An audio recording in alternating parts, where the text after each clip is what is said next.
Mawana moto oyo atelaka moto, mawana oyo ateki lika na ye pana moto, kasi sengo na oyo atelaka Yesu Kristo libanga na talo pambate, ba banso batelaka motema, ba yukisa makasoni soki mokete na bino banso, ba bozui libakwa kolanda basango ba Kristo mokolo mwa leloto tombe na bino banso, bolandi malamu. Donc la connaissance. Puisque tu as rejeté la connaissance, je te rejetterai et tu seras dépouillé de mon sacerdoce. Tembe sili autaki bongo kopona ma meke na bayimboka pote akoba kosala mosala monene e azali kosala ezali bongo mwana mboka Félix Antoine Tshisekedi Tshilombo o bayimboka baponaki meke penza mpo ete ye bandimie na lolingela ya kosala akoba kosala mosala na ntina yena esengo ezalaki makasi bipai na bipai ndenge bozali komona na bilili bolanda. Ebele abatuka tinanzela bazo sepela pona victoire ya président Fachi Beton. Oyo biso toyebaki bien avant parce que le Seigneur l'avait révélé, toyebaki que ekosala makaka boyendenge esalami. Oui, ebele basali na Nzambe lokola biso batatola kipe na ndenge na bango balobaki ete élection ekozala te e bamoni Fachi te boye na boye. Mais basosolaka liloba na Nzambe to lisakoli ete eza yango te na ndenge ezokokisama. Est-ce que élection ezalaki te? Ezalaki. Est-ce que Fachi alongi te? Alongi. Donc vous pouvez par là vous-même comprendre que ezalaki kaka bongo. Ya solo eza ya que Nzambe lobaki afandisi bokonzi na ye na Congo mobimba pe bayini na ye bakolonga te. Yango wana omoni ba peuple bazo sepela biso moko tozo kumisa yawe Nzambe oyo atalisaki biso makambo yango pe topesi ba peuple congolais merci tokokoba ko sambela lisusu makasi po ete président Fachi akokisa atosa Nzambe atikela ye ngwende ndenge moko asambelaki asengaki pardon atikela Nzambe ngwende ekoyebana na ndenge ya botosi na ye ya Nzambe azali koyebisa ye po ete ba projet oyo ye alati oyo ye amemi pona Congo ekokisama. Na ngambu ya limete boye baete kuna nteke ezalaki makasi mingi penza bino moko bozali komona bolanda.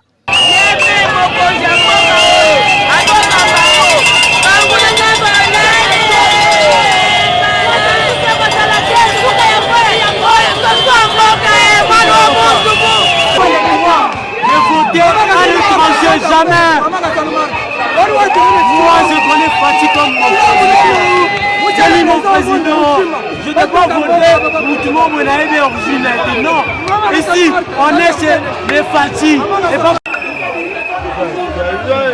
Fachi c'est gay.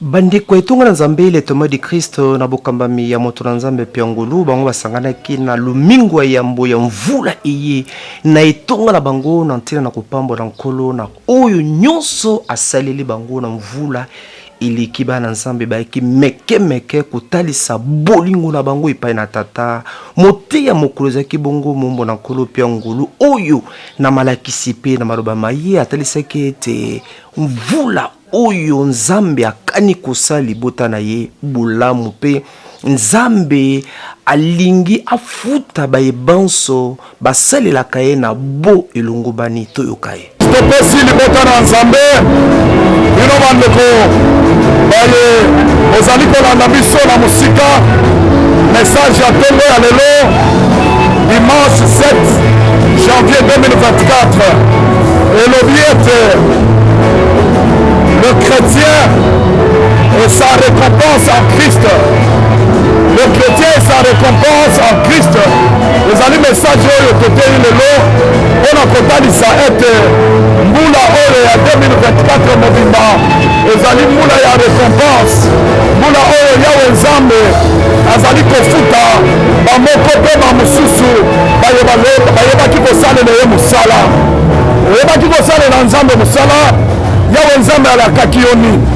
alakaki yo lobiko, alakaki yo kokangolama, alakaki yo mobembo mosala libala kobota soki nini oyo yawe nzambe alakaki na yo ikampiko mbula oyo oza na ntina ya kosimba yango.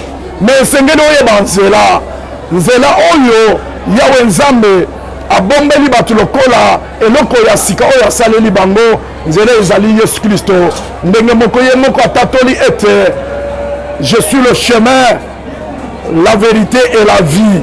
donc soki olandeli nzela oyo ezali yesu kristo oyo tobengi lisusu ete parole de Dieu selon Apocalypse chapitre 9 verset 13. okomona ete kati na nzela oyo okoyeba kobunga te ya yo nyonso oyo nkolo alakaki okosimba yango na maboko yango. totambola kati na yesu, tosalela liloba na nzambe, tokobika maye nyonso yawe nzambe alakaki biso, tokosimba yango, tokomona yango kokokisama. me tomoni mbutumbutu na Kinshasa agitation pamba te bayebi koanile baélection ya bato mosusu, bandeko mosusu ya mibali mpe ya basi baoyo bazalaki bakandida na députation tant nationale que provinciale. basiliki mpona bakombo na bango oyo seni abimisi ete bayebaki koyiba, bayebaki kobebisa biloko ya mosala, badeplasaki bamashine. soki osali mabe te, kanda ya nini? soki ezali erreur matérielle, kende osimba omona bango moko bato ya seni to okende na justice, bakoyeba kozongisa yo na droit na yo kosilika te. seni asali nde mosala na ye, topesi seni longonya mpo biso nyonso toyebi ete utakala bamiyibi bazalaka. soki yo oza moyibi te kosilika te, me bamiyibi bino bosilika te, bozwi nde récompense ya mosala oyo bino bosalaka na molili, bobebisaka komisaka bato ya lokumu, nzoka nde bozalaka na bino bato ya lokumu te. alors lokola changement ezokota, papa Kadima seni mobimba bopambolama, mobulu ezala te yo congolais biso nyonso tondima mosala oyo ezali kosalama na ekolo kime na mitema moko na moko afutama. olona mabe obuka mabe, olona bolamu obuka bolamu, tokei liboso bopambolami.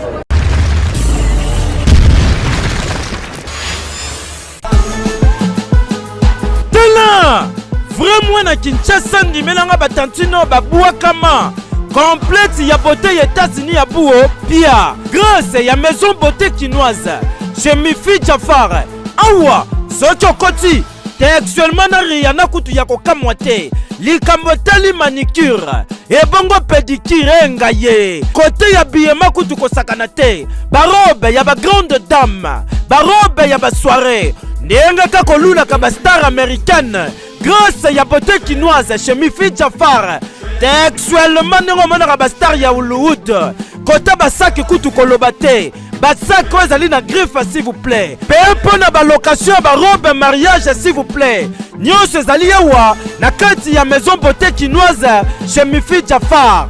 batantini ya Kinshasa lelo oyo beauté chinoise eye kolongola complexe ebongo kota bachaussure ngaye tena oyo ebongo yo kuna nyonso bozali komona ya kosamba te ezali ya qualité supérieure oyo uti bongo na États-Unis d'Amérique olati ndengo kotaki na ndengo bimi batu batuni yo mama outi wapi po nyonso uti États-Unis d'Amérique otuni ngai prix ndeko ezali ya kosamba te na prix abordable na mbongo ya muke obongisi manzaka obongisi beauté ebongo kota ba perike ngaye oyo ezali na temps s'il vous plaît lokola ya ba couleur bino batu bolingaka nyonso bokozango awa na maison beauté chinoise chez Mifi Jafar otuni nga adresse ezali place kobunga te na prince Kasavubu avance ya imika. Tozoteka bilamba, tozoteka basak ya marque, toza na biloko ya make-up, vraiment toza na nyonso et bao baoya baozala desite na beauté quinoise. Ba mama ya Kinshasa, ba jeune fille ya Congo mobimba, donc bomoni présence nanga awa eza pona kosunga bino boyebika biso tokendaka États-Unis yango toinvitaki mpe madame aya na biloko na bango ya États-Unis awa na kati ya Kinshasa po asunga ba jeune fille na makambo oyo etali beauté. Donc ndenge boti bolanda beauté quinoise na États-Unis kuna ezalaka beauté américaine mais surtout nango awa beauté quinoise. Bokanisi esili tete réduction ya 50% mobimba pona likambo etali manicure, pédicure, plaquage ya manzaka, vernis pena coiffure. Ah, mama Mifi Jafar, merci na yo po États-Unis et kiti na Kinshasa complexe abuo pia. Hey keyo.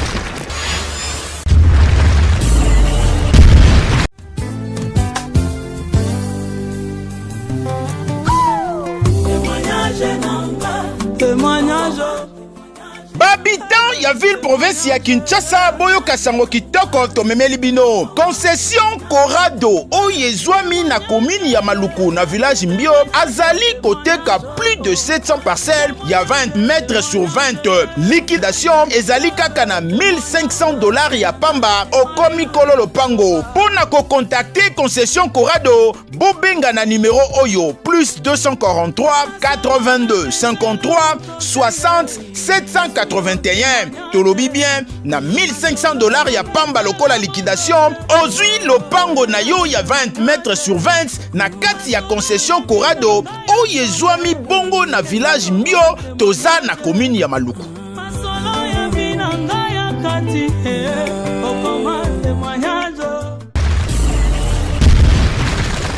bandeko aseka banda na bokambami episkopo Pascal Mukuna bazalaki na butu mobimba epai wapi bayabaki na kobondela kolukelongi na nkolo mpona kotika mvula eye na maboko na tata pe bazokisaki kembo lokumu na bolamu nyonso o tata asayelaki bango bayabaki pe kokula elambo mpona kolakisa bomoko elongo na nkolo na biso Yesu Kristo tolanda.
La sainteté est de partout. Tu ne peux pas consommer la sainteté si tu ne connais pas de quoi il s'agit.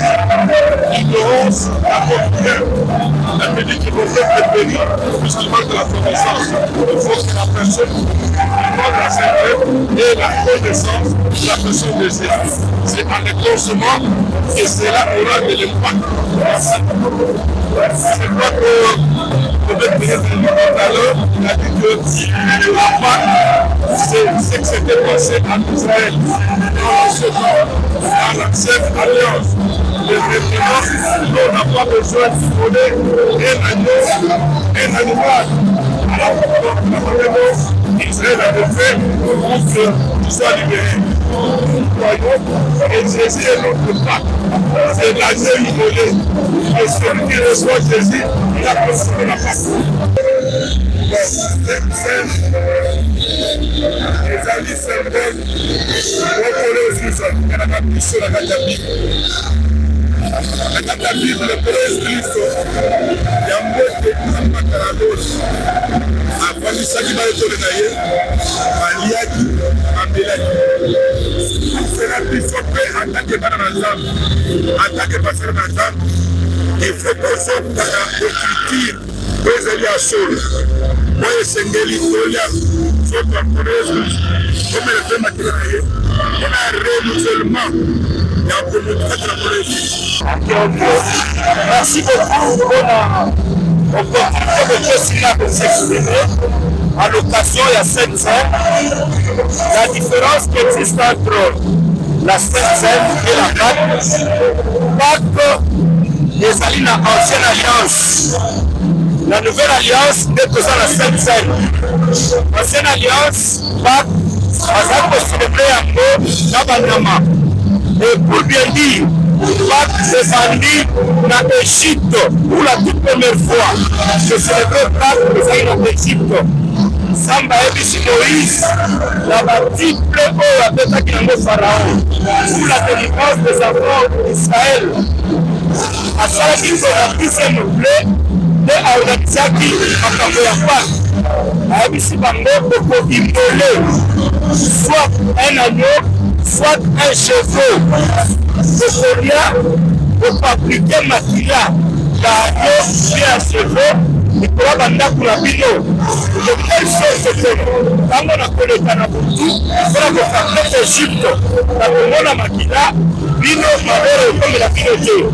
Mais comme la nouvelle alliance, pour être citoyen, pour changer ma caméra, et pour situer, à l'ombre du Pâques, à Dieu, le repas du Seigneur, qui est la Sainte Sainte.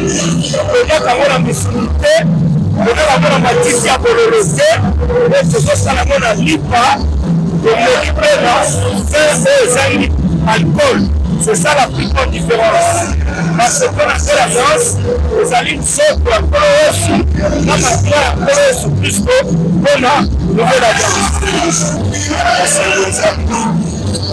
On a parlé dans ce cas. Quand le repas des gens proposent la mission à ce moment-là, vraiment, j'en ai parce que, pour les bêtes, ça ne va donner. C'est répondu à cette ça les mis de Romanas. Le cas la pompe a failli la terre. À ce moment-là, il va la carte à la donc, là, c'est là que nous avons la papa Bodo. Vous allez, notre père est fait passer un grand esprit. Et à mon nez, ça me suffit sur tout le monde. C'est stable, bien dressé, à la Sainte. Les aïeux que ça les matin, chaque année, une fois, à venir à l'année pour la programme de la année. On va dans sa mère, on va pas avoir de pouvoir. Parce qu'il va participer dans ce tournoi avec notre père et avec Pascal. Alors nous sommes sans oublier que la bénédiction, c'est le père qui bénit les enfants.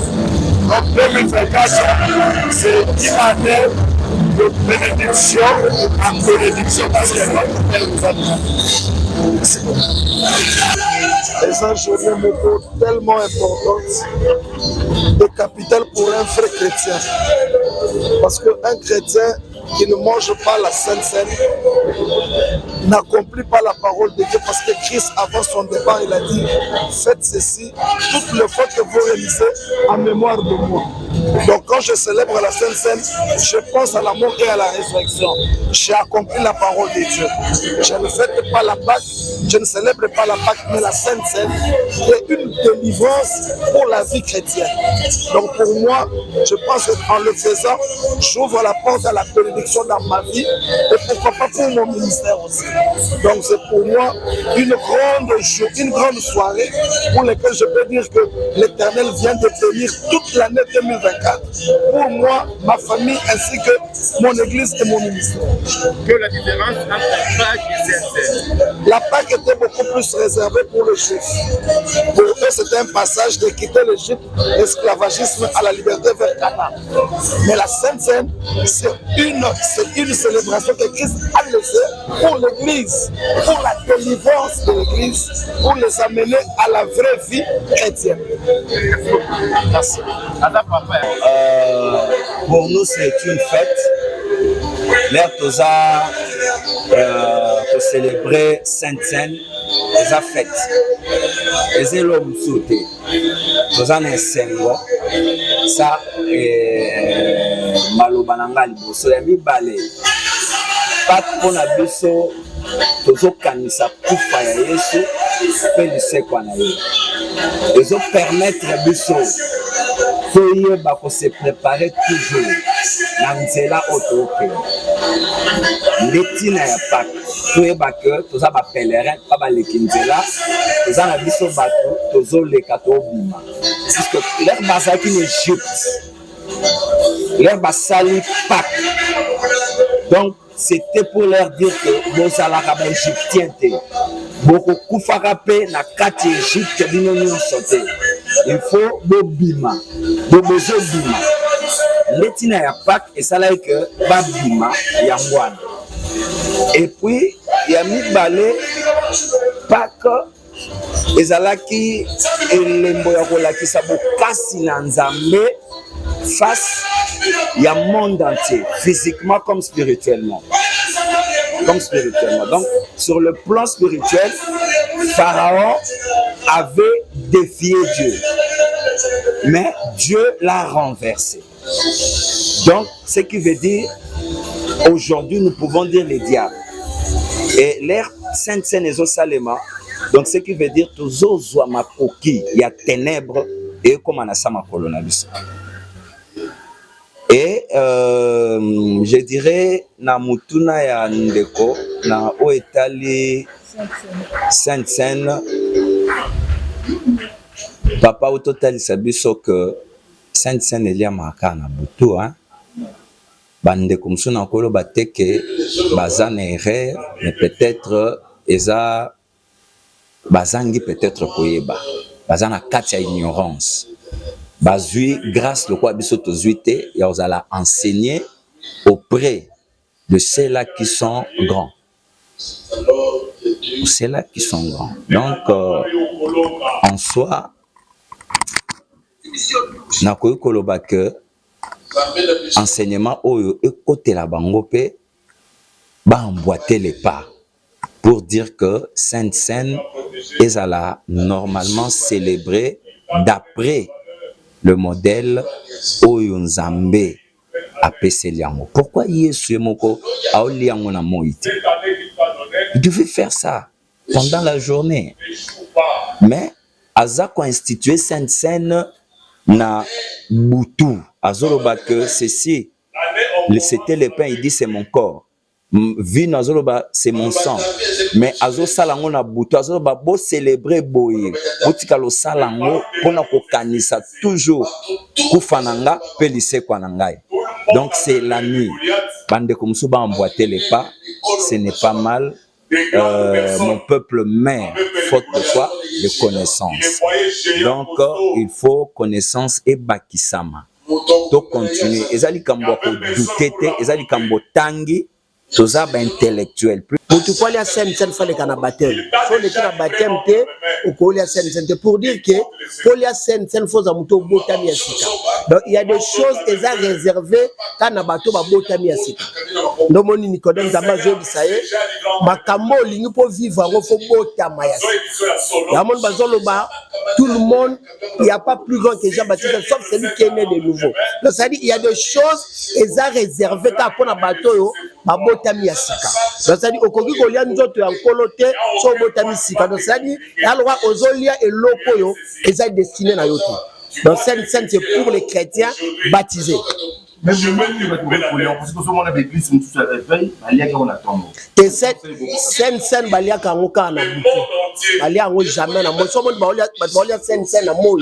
C'est que ba na connaissance à part. Depuis le jour là mon peuple périt par faute de connaissance. Donc scène en d'autres termes eza délivrance. Scène en d'autres termes nzamba zo la xabiso ce qui a été fait par Moïse mais ya yepo a accomplir en na nzoto parce qu'il avait compris que Niama oui certes Abimisa on a Israël mais il n'a pas donné la délivrance réelle. La personne qui a donné la délivrance réelle on dit tant Isaac Baliba Bomaye Yezo mona qui ce n'était pas important parce que makila Isaac il faut sauver Mutuke. Il fallait Yezo ya Amisa la mutu ami pesa pour batubali ababika. Donc c'est ça veut dire la scène c'est la délivrance totale. Il y a vraiment sur la croix tangazo kufa que le message est accompli makamna ce qu'on kisami avant kufa zo le batu est accompli. C'était pour la première fois mutazo kufa mais tangazo kufa gloire aux autres banakati. Tout le monde a monté na ta faiblesse mutazo gagner. Et ça la maka pas Jésus parce que l'état le plus faible à mutu est liwa. Mais nakati aliwa ya bimisa gloire. Donc pour dire que scène pour nabi ces célébration et ça makambe dans des journal lelo pour nous ça représente la délivrance. So moni nazaki te na Paris mais na esprit na ko rater nyonso mais na ko rater scène c'était parce que il y a on des préparé année na yo. Donc cela dit pour moi et ça journée moko chrétien ko rater nyonso moko rater parce que mutu nyonso ala ka ndoto ya Yesu tant ndoto ya Yesu sangana yo tumbo zo ko bunda te o bunda avec facilité. Donc là on a kolo ba wana donc pour nous c'est une célébration. Amen.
Étant la dimension de mon héritage, de Malakisi Oyo Mosakoli Gary Kenge Mokameli Sangana Nzambe, les ambassadeurs pour Christ APC na Mokuse abaki bongo kolesa libota na nkolo ya itonga et azali mobate limpate na kombo ya les ambassadeurs pour Christ topé APC na Mokuse tona na bongo mote ya mokolo moto Nzambe Gary Kenge.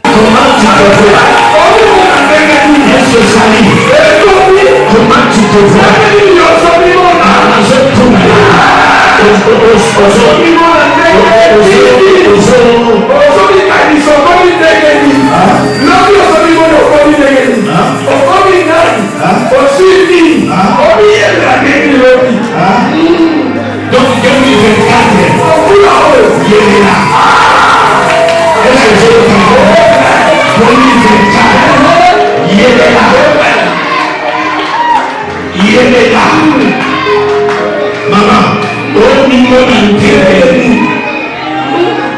au Kanisa, à quoi tu prends? Oh, Kanisa, que tu seras toujours la même personne.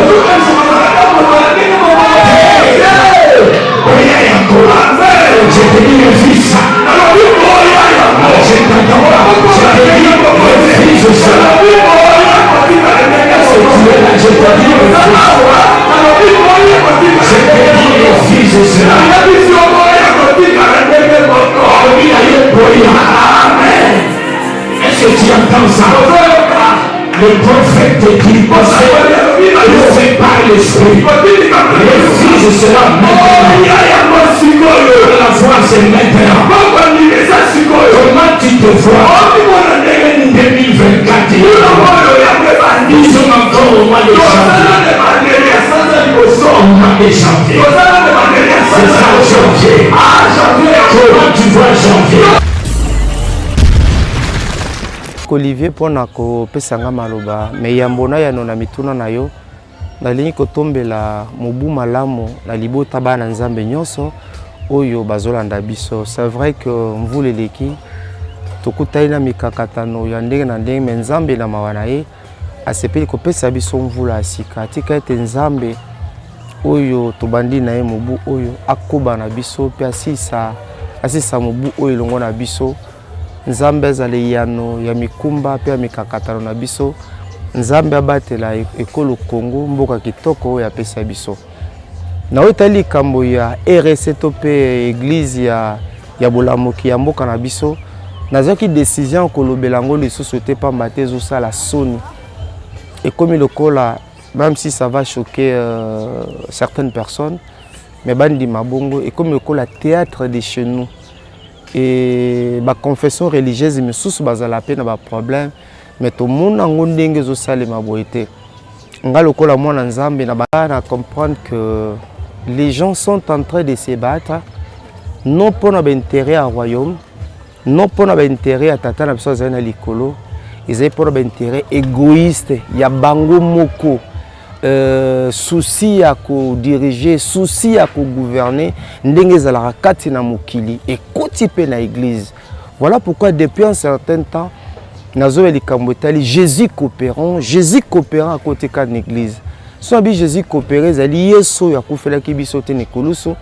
Yeso ya kite o ami bonza kite pona biso, mais Jésus coopérant azongela musana nzambe loko nzamba benga ki osala yango malamu makambo RC wana nazomona Yesu tokuta lola te to pour kokota lola te pozeli archevêque président to archevêque nani to nani nzamba zeli impressionné na ba titre wana te.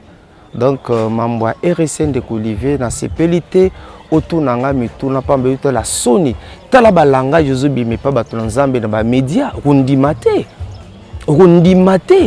et comme pena bitumba ya nzoto Yesu sa molimo te bato zo bunda kaka pona positionnement na bango et RC mawana moto oyo atelaka moto mawana oyo ateki lika na ye pa na moto kasi sengo na oyo atelaka Yesu Kristo libanga na talo pambate ba banso batelaka motema bayokisa makasoni soki mokete na bino banso ba bozui libakwa kolanda basango ba Kristo mokolo mwa lelo to tombe na bino banso